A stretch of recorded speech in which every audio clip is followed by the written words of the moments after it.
Hello, ഇന്ന് നമ്മൾ skin based ആയിട്ടുള്ളൊരു ഇൻഫോർമേറ്റീവ് വീഡിയോ ആണ്. ആക്ച്വലി ഒരുപാട് പേര് ഫേസ് ചെയ്യുന്നൊരു പ്രോബ്ലമാണ് എങ്ങനെ നമ്മുടെ സ്കിൻ ടൈപ്പ് കണ്ടുപിടിക്കാമെന്ന്. അപ്പോൾ അതിനെ ബേസിസ് ചെയ്തിട്ടാണ് ഇന്നത്തെ വീഡിയോ. എങ്ങനെ നമുക്ക് സ്കിൻ ടൈപ്പ് കണ്ടുപിടിക്കാം.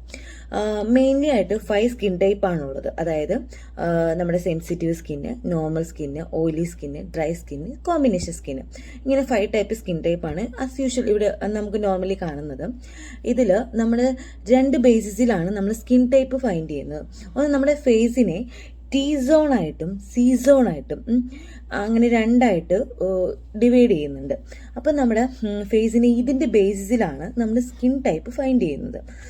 അപ്പം നോർമൽ സ്കിൻ ആയിട്ടുള്ള ഒരു വ്യക്തിക്ക് ടി സോൺ ആയിരുന്നാലും സി സോൺ ആയിരുന്നാലും നോർമലി തന്നെ, അതായത് നല്ല കംഫർട്ടബിൾ ആയിട്ടുള്ള സ്കിൻ ആയിരിക്കും. അതുപോലെ തന്നെ നല്ല ഹൈഡ്രേറ്റഡ് ആയിട്ടുള്ളൊരു സ്കിൻ ആയിരിക്കും. അപ്പം അങ്ങനെ വരുന്നവരാണ് നോർമലി സ്കിൻകാർ. അവർക്ക് പ്രത്യേകിച്ച് ഫേസിൽ അങ്ങനെ പ്രോബ്ലംസ് ഒന്നും വരാത്തില്ല. ഈവൻ സ്കിൻ ടോൺ ആയിരിക്കും അവർക്ക് വന്നിട്ട് ഡൾ സ്കിൻ ഒന്നും കാണത്തില്ല. ആക്നെയൊക്കെ ഭയങ്കര കുറവായിരിക്കും. അങ്ങനെയുള്ള skin ടോണാണ് normal skin tone.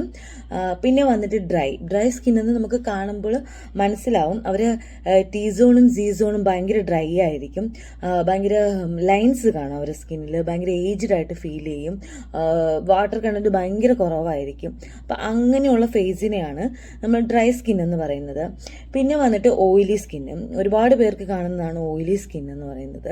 Oily skin എന്ന് പറഞ്ഞാൽ അവരുടെ ഫേസ് ഭയങ്കര ഷൈനിങ് ആയിരിക്കും. നമുക്ക് പെട്ടെന്ന് വെട്ടമൊക്കെ അടിക്കുമ്പോൾ ഭയങ്കരമായിട്ട് അവർ ഫേസിൽ, ഇപ്പോൾ എൻ്റെ നോസ് കണ്ടില്ലേ ഓയിലിയാണ്. അപ്പോൾ അതുപോലെ അങ്ങനെ ഒരു തിളക്കം വരും. അതാണ്, അതായത് അവർ ടി സോൺ ആയിരുന്നാലും സി സോൺ ആയിരുന്നാലും ഓയിലി ആയിരിക്കും. അതാണ് ഓയിലി സ്കിൻ. അവർക്കാണ് മെയിനായിട്ട് പിമ്പിൾസ് ഒക്കെ ഉണ്ടാകുന്നത്. പിന്നെ വന്നിട്ട് കോമ്പിനേഷൻ സ്കിന്നാണ് നമ്മൾ ഈ ടി സോണും സി സോണും മെയിനായിട്ട് ഫോക്കസ് ചെയ്യുന്നത്. കാരണം കോമ്പിനേഷൻ സ്കിൻ എന്ന് പറയുന്നത് എൻ്റെ കോമ്പിനേഷൻ സ്കിന്നാണ്.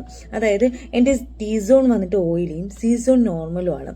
അപ്പം അതായത് നമ്മുടെ ടി സോൺ ഭയങ്കര ഓയിലി ആയിട്ടും സി സോൺ ഭയങ്കര നോർമലി ആയിട്ടും കാണുന്നത്, അല്ലെങ്കിൽ ഡ്രൈ ആയിട്ടും കാണുന്നതാണ് കോമ്പിനേഷൻ സ്കിന്ന്. പിന്നെ സെൻസിറ്റീവ് സ്കിന്നാണ് ഭയങ്കര റെഡ് ഫേസ് ആയിട്ട് കാണുന്നത്. അവർക്കായിരിക്കും പെട്ടെന്ന് ഈ വെയിലൊക്കെ അടിക്കുമ്പോഴത്തേക്ക് ഭയങ്കര ടാനിങ് ഒക്കെ പെട്ടെന്ന് വരുന്നതും അവർക്ക് പെട്ടെന്ന് അലർജറ്റിക് ആവുന്നതൊക്കെ അങ്ങനത്തെ സ്കിൻകാരാണ്. അപ്പം നമുക്ക് ഈ സ്കിന്നിൻ്റെ ഈ പ്രോബ്ലംസ് ഒക്കെ മാറ്റണമെങ്കിൽ നമ്മൾ ഫസ്റ്റ് നമ്മുടെ സ്കിൻ ഏതാന്ന് ഫൈൻഡ് ചെയ്യുക. അപ്പോൾ നമ്മൾ ഈ സ്കിന്ന് കറക്റ്റായിട്ട് ഐഡൻറ്റിഫൈ ചെയ്തിട്ട് വേണം നമ്മൾ ഇതിൻ്റെ, അതായത് നമ്മുടെ സ്കിന്നിന് ചേർന്നിട്ടുള്ള പ്രോഡക്റ്റുകൾ യൂസ് ചെയ്യാൻ. എന്ന് വെച്ചാൽ നമ്മൾ എപ്പോഴും നമ്മൾ ഫേസ് പ്രെപ്പ് ചെയ്യാൻ വേണ്ടിയിട്ട് യൂസ് ചെയ്യേണ്ട പ്രോഡക്റ്റ് നമ്മുടെ സ്കിൻ ടൈപ്പിന് മാച്ചിങ് ആയിരിക്കണം. അല്ലാതെ നമ്മളിപ്പോൾ ഓപ്പോസിറ്റ്, ഇപ്പോൾ എൻ്റെ ഓയിലി സ്കിന്നാണ്, ഞാൻ ഓയിലി ആയിട്ടുള്ള പ്രോഡക്റ്റ് തന്നെയാണ് വീണ്ടും യൂസ് ചെയ്യുന്നതെങ്കിൽ എനിക്ക് ഓയിൽ കൺട്രോൾ കുറയത്തില്ല. ഇപ്പം പിമ്പിൾസ് ആണ് എൻ്റെ പ്രശ്നമെങ്കിൽ പിമ്പിൾസ് കൂടി വരത്തേ ഉള്ളൂ. അപ്പം നമ്മളെപ്പോഴും ഓയിലി സ്കിന്നാണെങ്കിൽ ഓയിൽ കൺട്രോൾ ചെയ്യുന്ന പ്രോഡക്റ്റ് യൂസ് ചെയ്യുക. ഫേസ് പ്രെപ്പ് ചെയ്യുമ്പോഴും അതിൻ്റെതായ ടോണറും ഫേസ് വാഷും ഒക്കെ യൂസ് ചെയ്യുകയാണെങ്കിൽ നമുക്ക് നമ്മുടെ ഫേസ് നല്ല ക്ലിയർ ആയിട്ടും ഫേസിൻ്റെ പ്രോബ്ലംസ്, അതായത് ഒരുപാട് പേര് കണ്ടിട്ടില്ലേ പിഗ്മെൻറ്റഡ് ആയിട്ട് ഇരിക്കുന്നത്, അല്ലെങ്കിൽ ഡൾ സ്കിൻ ആയിട്ട് ഇരിക്കുന്നതും, ഈവൻ സ്കിൻ ടോൺ അല്ലാതിരിക്കുന്ന pimples, acne, blackheads, whiteheads, അങ്ങനെയുള്ള ഫേസിൻ്റെ കുറേ ഒരുവിധപ്പെട്ട പ്രോബ്ലംസ് ഒക്കെ നമുക്ക് കൺട്രോൾ ചെയ്യാൻ പറ്റും. അപ്പോൾ ഇന്നത്തെ വീഡിയോ എല്ലാവർക്കും ഇഷ്ടപ്പെട്ടെങ്കിൽ നിങ്ങളുടെ സ്കിൻ ടൈപ്പ് നിങ്ങൾക്ക് ഐഡൻറ്റിഫൈ ചെയ്യാൻ പറ്റുന്നുണ്ടെങ്കിൽ അതോടെ കമൻറ്റ് ചെയ്യാം കേട്ടോ. Okay, bye. അപ്പോൾ അടുത്ത വീഡിയോയിൽ വീണ്ടും കാണാം.